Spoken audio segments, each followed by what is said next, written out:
Pope Francis మృతితో Catholic సమాజం విషాదంలో మునిగిపోయింది. ఆయన అంత్యక్రియలకు ఏర్పాట్లు జరుగుతున్నాయి. కాథలిక్ల అత్యున్నత మత గురువు పోప్ ఫ్రాన్సిస్ కొంతకాలంగా శ్వాసకోశ సమస్యలు, డబుల్ నిమోనియా, కిడ్నీ సమస్యలతో తీవ్రంగా బాధపడుతున్న పోప్ ఫ్రాన్సిస్ ఇవాళ కన్నుమూశారు. ఫిబ్రవరి 14 నుంచి ఆయన 38 రోజుల పాటు హాస్పిటల్లో చికిత్స పొందిన అనంతరం గత నెల డిశ్చార్జ్ అయ్యారు. పోప్ ఫ్రాన్సిస్ 1938లో అర్జెంటీనాలో జన్మించారు. దక్షిణ అమెరికా నుంచి ఈ పదవిని అందుకున్న తొలి వ్యక్తి ఆయనే.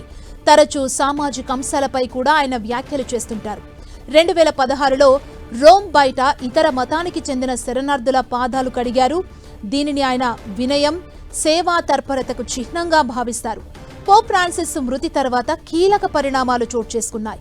ఆయన అపార్ట్మెంట్ను సీల్ చేసిన వాటికన్ సిటీ వర్గాలు పోప్ ఫ్రాన్సిస్ వాడిన ఫిషర్మ్యాన్ రింగ్ ధ్వంసం చేశాయి.